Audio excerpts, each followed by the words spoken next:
Voilà, je suis d'abord un petit peu désolé parce qu'en 1 heure, on n'aura que le temps de survoler de manière très très superficielle un thème qui mériterait au moins 4 fois un cours de 60 heures à l'université, tant la problématique de la Belgique, telle que vous souhaitez l'aborder aujourd'hui, est compliquée. Parce que vous me posez des questions en histoire, l'histoire institutionnelle, la littérature, les mythes fondateurs, etc. Tout ça sont des thèmes qui ont réclamé la rédaction de très gros volumes que nous ne pouvons pas résumer ici en 1 heure. J'espère donner une bibliographie où je renvoie à mon article sur l'histoire de la notion de démocratie en Belgique depuis 1830, qui est paru sur différents sites internet qui ont été repris, mais encore peu lus parce que nos amis à l'étranger n'osent pas s'embarquer dans une matière aussi compliquée avec des termes institutionnels qu'ils ne comprennent généralement pas. Donc on va voir aujourd'hui 4 points, très superficiellement 4 points. D'abord l'histoire, je dirais antique et médiévale, et on y englobera la Renaissance, des territoires qui forment aujourd'hui la Belgique. Deuxièmement, nous allons parler du contexte de la création de l'État-nation belge au XIXe siècle, dans la première moitié du XIXe siècle. Puis nous allons voir la Belgique au XXe siècle et nous terminerons par une petite esquisse sur la situation actuelle qui, à elle seule, mériterait déjà tout un débat que je préférerais d'ailleurs contradictoire avec l'une ou l'autre personne, tant en Belgique les avis divergent, il n'y a plus de cohésion, il n'y a plus de cohésion nationale, comme il n'y a plus de cohésion non plus à l'intérieur des régions qui forment le royaume aujourd'hui. Donc les gens n'ont plus de mythes qui vont les lier les uns aux autres. La situation actuelle est une situation d'implosion.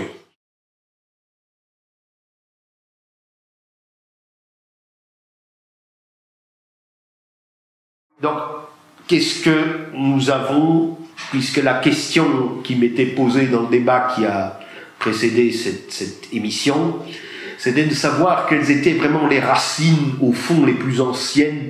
Sont-ce des racines celtiques, sont-ce des racines germaniques, etc., sont-ce des racines autres? Telle était la question qui m'était posée.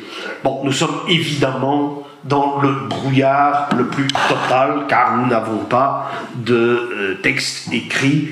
Nous avons certes des traces archéologiques, mais quant à définir le peuple, ou quant à définir la langue que parlaient les peuples qui nous ont laissé ces traces archéologiques, ça, c'est évidemment une question que nous sommes obligés de laisser sans réponse. La seule question, la seule certitude que nous avons aujourd'hui, c'est que vers moins 4500 avant Jésus-Christ, des ressortissants d'une culture du centre de l'Europe, je dirais de la Souabe, du Palatinat, etc., arrivent dans la région de Liège et fondent un village avec une ferme dite Longue, dont on peut voir un exemplaire.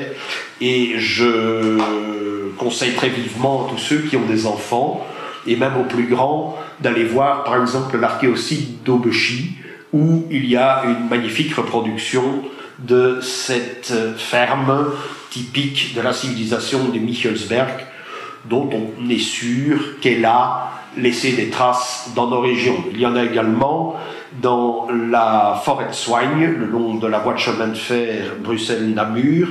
Il y a aussi des traces de cette civilisation de Michelsberg. Nous sommes donc là à la période charnière entre une préhistoire où on ne peut définir aucune ethnicité dans les populations qui sont chez nous, mais nous avons déjà là une querelle. Maintenant, il semble que la thèse d'une appartenance à la culture de Michelsberg soit celle qui a été retenue par la plupart des historiens, mais on a longtemps polémiqué pour savoir si les premières traces venaient de la civilisation saint-noise-marne du bassin parisien ou si elle venait du Michelsberg, de Rhénanie et du Palatinat.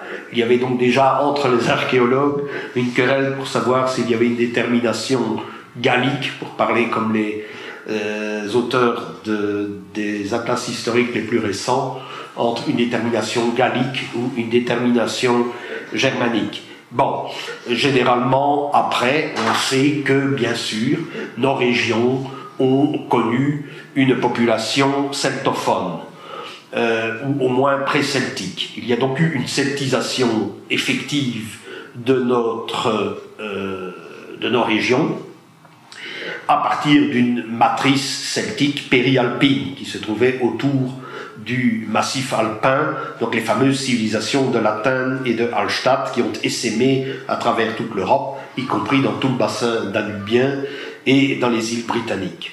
Quand César débarque en Belgique, il y a déjà une présence germanique diffuse, certainement chez les Hanséatiques qu'on dit être l'arrière-garde des Cimbres qui étaient descendus jusqu'en Provence ou jusqu'en Italie cisalpine.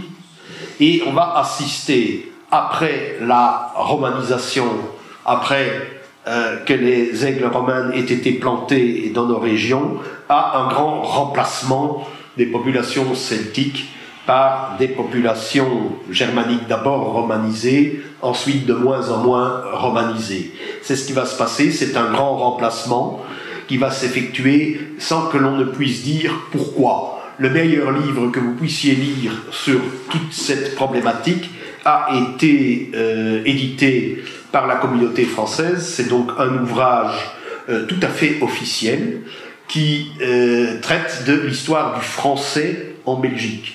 Donc qui traite de la romanisation, mais qui traite aussi de cette romanisation, de cette germanisation qui va aussi marquer les dialectes romans en Belgique. Il y a donc un grand remplacement, une disparition progressive de l'élément celtique. Pourquoi y a-t-il eu des épidémies? Est-ce que César a réellement éradiqué la population?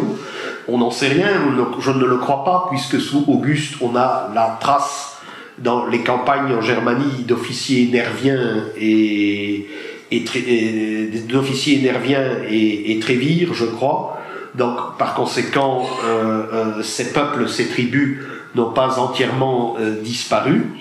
Est-ce qu'il y a eu des épidémies? Moi, c'est la thèse que j'émettrais.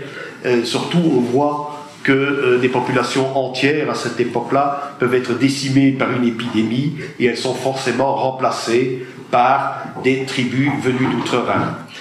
La thèse de la communauté française, des auteurs de cet ouvrage collectif de la communauté française, parle bien entendu d'une germanisation par les auxiliaires des légions romaines, recrutés la plupart du temps en Germanie rhénane, mais aussi en Germanie du Nord, en Scandinavie et dans les régions aujourd'hui néerlandaises. Donc, ce qu'il faut retenir de ces sources à l'époque, c'est qu'il y a déjà un mélange. Il y a un mélange de romanité culturelle et de germanité ethnique. Il y a un esprit impérial qui est d'abord romain et qui, avec les Carolingiens, va se perpétuer. Et cela va être une constante de notre histoire à laquelle j'ai toujours bien écrit que j'entendais demeurer fidèle.